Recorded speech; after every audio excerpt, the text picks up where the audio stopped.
let's talk about how British people are miserable, and that can be extremely contagious.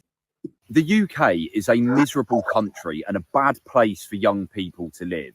And a big reason for this that gets overlooked is the culture. A lot of people online, especially here on YouTube, they talk about the economic decline of the UK, which is a very significant reason for why this country has gone down the toilet.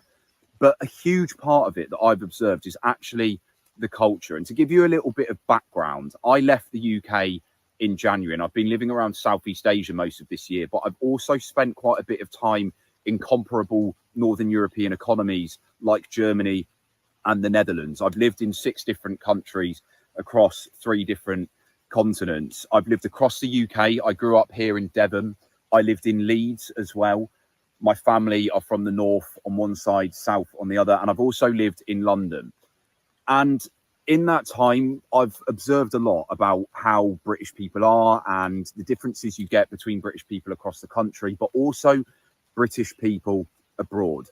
And there's one fundamental thing that I picked up on, and it is just that in the UK, there is this culture of misery and pessimism that is really quite contagious, and it has a really negative effect on the collective psyche and people. Okay, this one might be a little bit more serious than I thought it was going to be, but he is 100% right. There is a very strong, pessimistic, underlying tone to everything. People complain a lot here, and it's not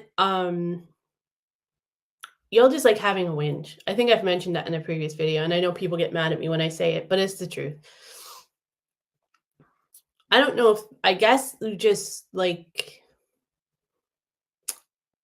I know that the positive perkiness that Americans have can sometimes be kind of fake and come off over the top. But I still think that overall most people just try not to look at the glass half empty in America. So, but I do think it's the opposite here in England.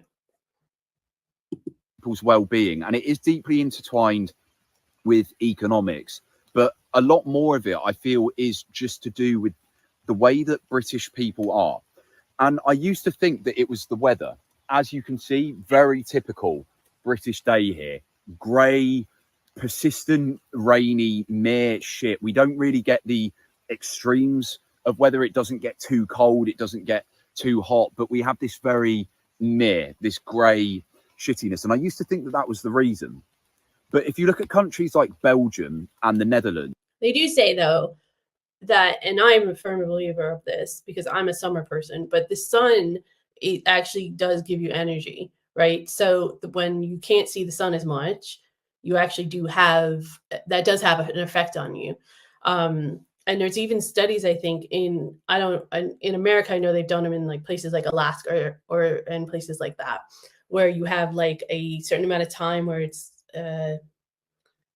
continually light and or continually dark because of the position that you are on the earth, and it actually does affect your mood. So I do think there is something to that. It actually rains more than it does here. They say it rains 3 days out of 2 there, but the people aren't so miserable, particularly the Dutch. Like Belgium, I personally think is a bit of a grey, miserable country, but the people seemed a bit happier. The Netherlands, they generally seem a lot more content with life. And I think a big part of that is to do with culture and then also what they're getting. So again, like the economic argument, if you look at the Netherlands, it actually feels very similar to Britain in a lot of ways. Culturally, they're not miles apart.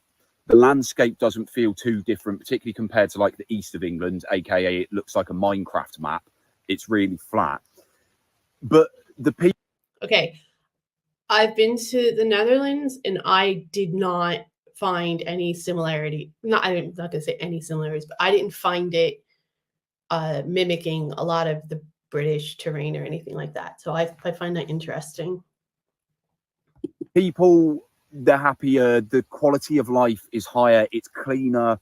Things run more efficiently. The infrastructure is better. That outlook on life just seems to be a bit more positive. And the people just don't seem to complain as much about the country, you'll find Dutch people all around the world all the time, but they always go back. And a lot of the time you'll see them traveling, but they won't go and do things like living and working abroad for as long compared to like the Brits will, or maybe the Germans will. They just seem to be more fulfilled with it. And I think a big part of it is the culture there. Now, don't get me wrong, there will be Dutch people, I'm sure, who say, oh no, we're miserable too. And yeah, sure, there are miserable parts of it. You will find miserable people in every country.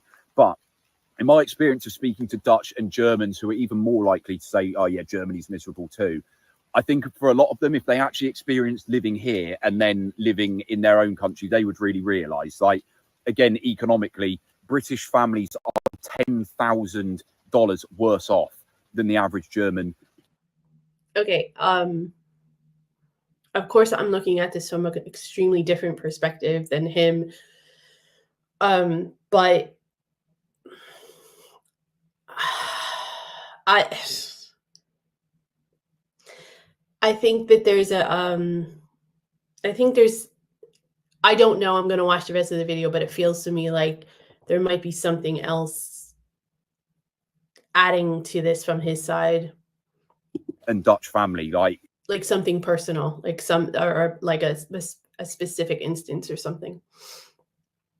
Infrastructure here really has gone down the shitter, and outside of London, minus the sort of rich towns in the south and the ones that are pocketed around the country, like there's some here in Devon, a lot of the towns in the UK, they really are just fucking shit. They are miserable, like deprived. All the shops closed, all the pubs have closed, which is meant to be a fundamental part of our culture, but pubs are just shutting down everywhere. There's no nightlife.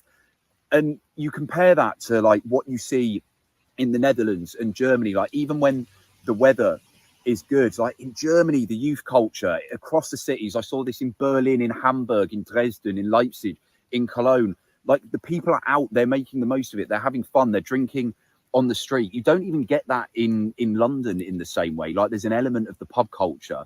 In the Netherlands, same thing, they're out and they're making the most of it. They're taking their boats on the canals. The people, they're just happier. But I don't know whether it's because they've got more money or if they just feel better. But like, there's something about the UK where you can really see just like how much more reserved and like isolated we've become. And I really don't know where he's coming from. Maybe it's because I've come from America where like our infrastructure is literally crumbling underneath us, underneath them.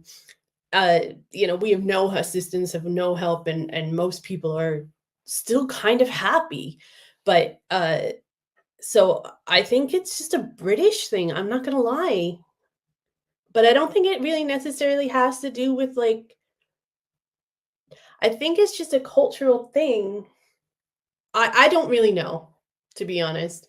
But I don't know. I'm not really following his comparisons too much. To be fair, I've only been to a few European countries, but I'm not following it. I'm not agreeing so far. happy we are. And even in the summer, when you come here in the winter, this is when you really see it. It's just so gloomy and pessimistic. And I think what makes it worse is a lot of British people, they know that their life has got worse. They know that they're overtaxed. They know that they're not paid enough. They know that their cost of living has gone up. They know that their infrastructure has... Everything is designed.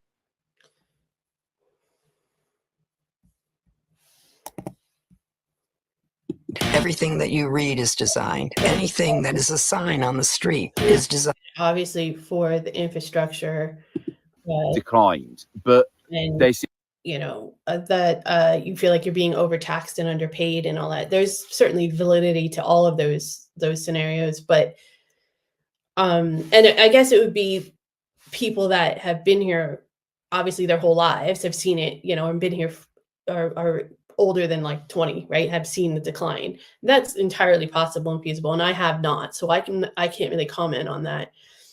But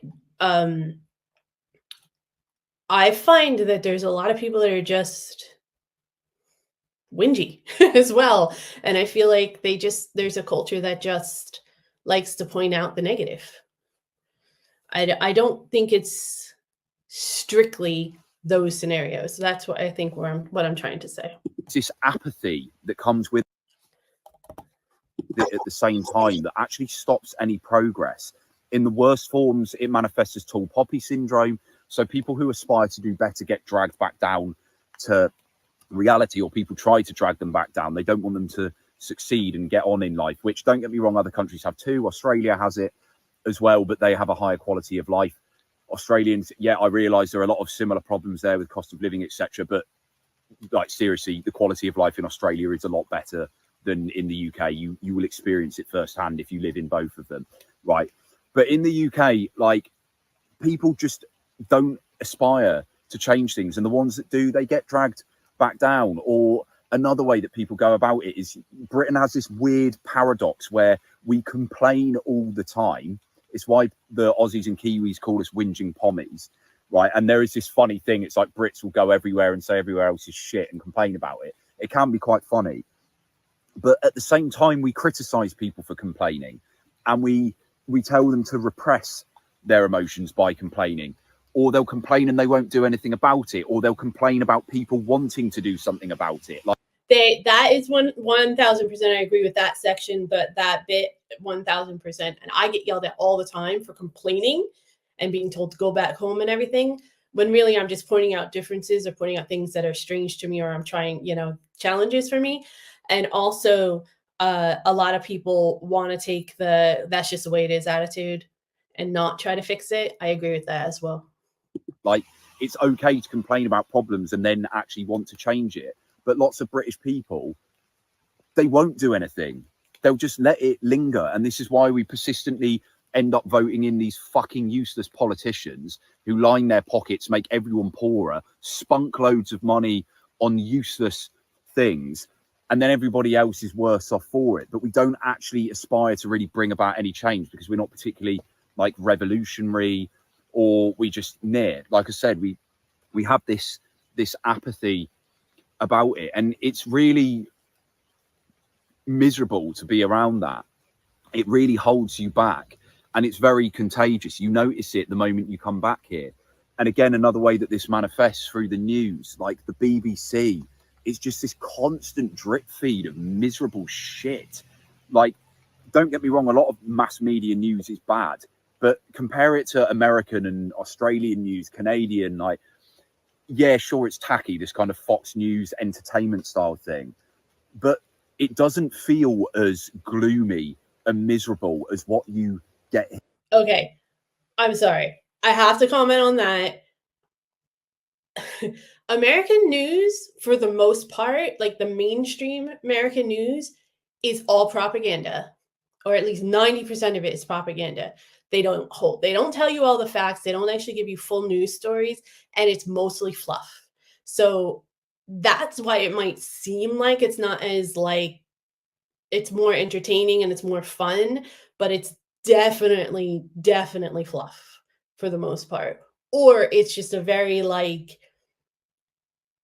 watered down version of whatever the story actually is. So I don't think that's a fair comparison in that aspect.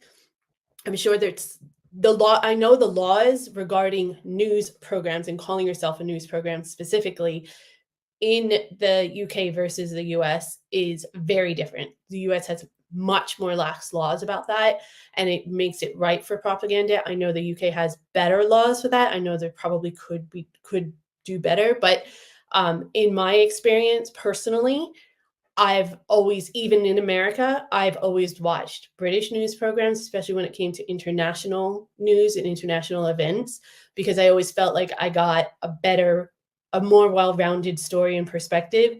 And then when I would watch American news programs about the same event, I would only get bits and pieces of it. Here, the UK just has this and also, like, there's been a lot of shitty stuff happening the last, decade or so in the world. So, of course, the news is going to suck.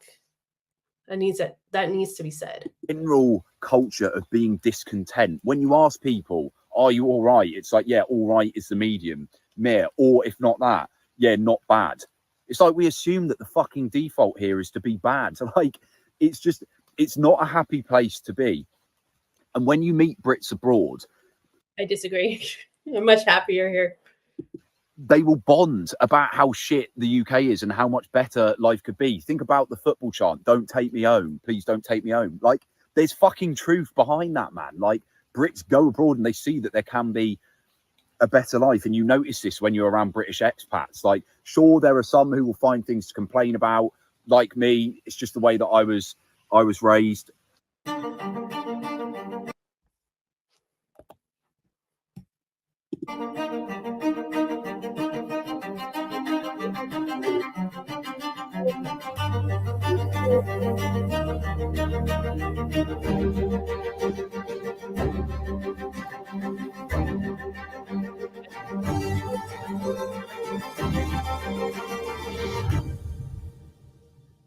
Anti-UK, anti-Britain. But like, compared to the level of complaining that you get back home and the general culture of misery, like, it's just not the same what you see in the expats abroad. They realize that there is a much better life to be had, a lot more fulfillment. And I really think it is a way. I don't think there's anything wrong with wanting a better life or wanting to do better, but that is kind of, I don't know. I think he's a little bit all over the place. Wake-up call for a lot of British people when they actually live abroad for the first time and they just see, oh, things can be different. Like, I think it also depends on where you live, right? Like, where you go abroad. Because I know English people that lived in America that didn't think it was any better than England and actually were surprised at how, like, once you get into the thick of living the day-to-day life, that it actually wasn't any better than Britain. So I think it also depends on where you live and like where you're going from Britain. They go to Australia or New Zealand, which sure are expensive. Sure, they also have their cost of living crisis, but they realize that the work culture is actually a lot more fulfilling and the pace of life is nicer. It's not so rat racy. Or they go to countries in Southeast Asia where, yeah, sure, they're not as developed, but the quality of life is still just better. Again, it's a slower pace. You have nice food, you have good weather, the people are happier, you have more freedom. It's really, really funny to hear him say that, because these are the types of things that I say about Britain compared to the United States. So it's kind of funny to see the shoe on the other foot.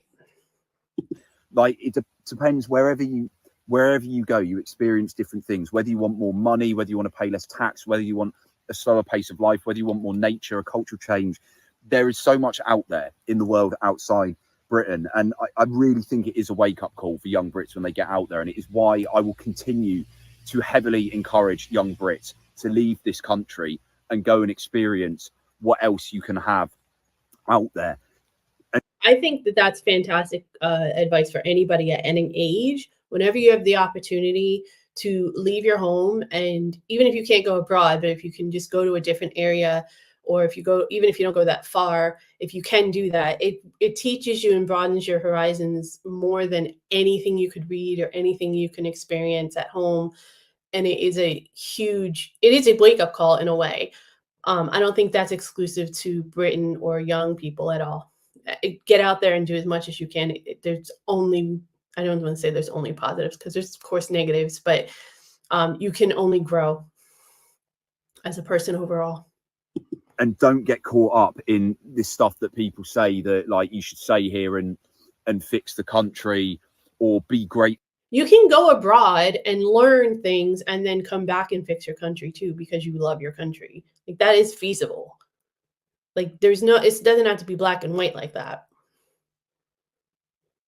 Full of the fact that you don't live in a third world country. This race to the bottom mentality is another fundamental part of what makes this country such a bad place to live, right? You can't help the fact that you were born in this country. Yes, of course you have privileges as a British person, such as your passport, right? But you don't have to stay in this country and live a miserable life because wankers around you can't be asked to do anything about it themselves, or bitter about your aspiration to improve your life. Like, this facade of Britain being a great place to live is exactly that, a facade. We're the sixth largest economy in the world.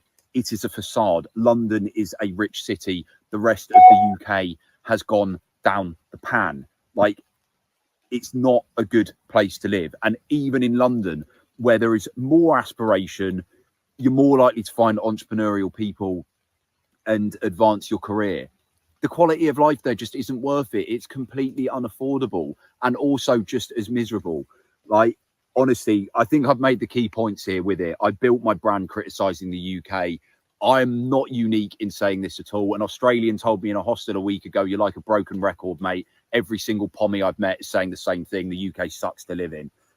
It is shit living here. And that doesn't mean you have to hate this country. It doesn't mean that you're not patriotic and proud of your country and your identity as a British person, which I am. There are many things that I love about my country. Okay.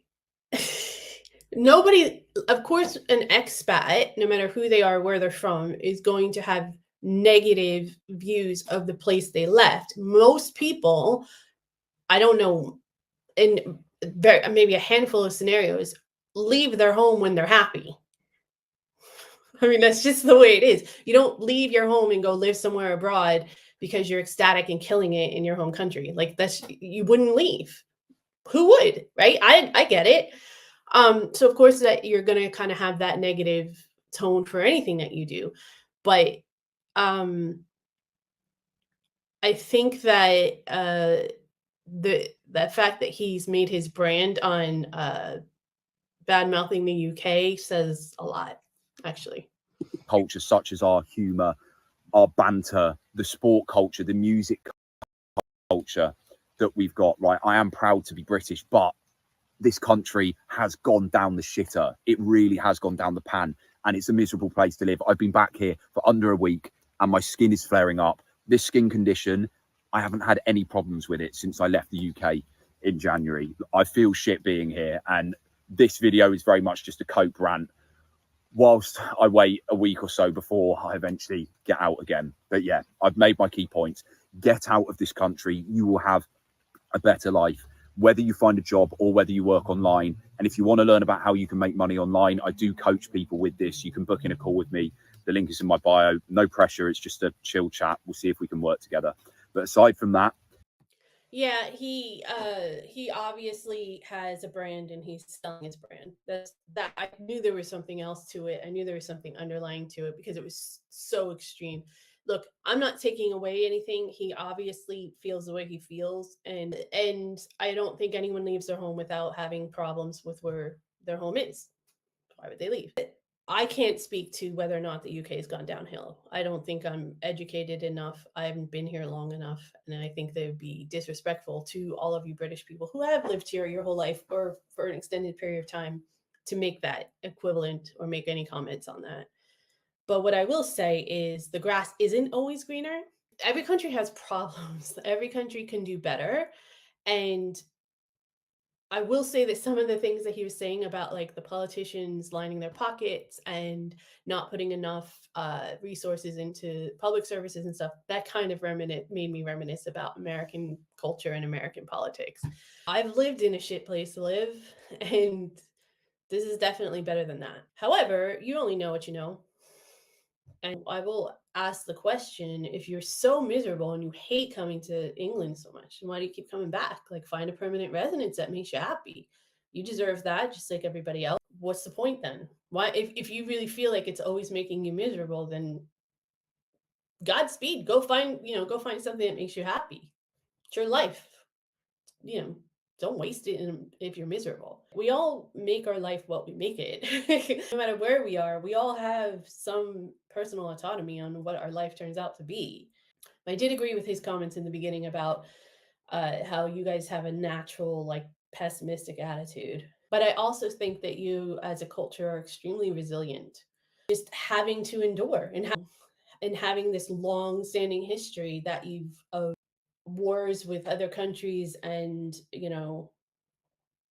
having to just stand up for yourself and fight for your country and fight for your nationality and your survival. So I think any country or any group of people that have been through that will naturally have that fighting spirit anyways. And I think I admire that, and I think that's great.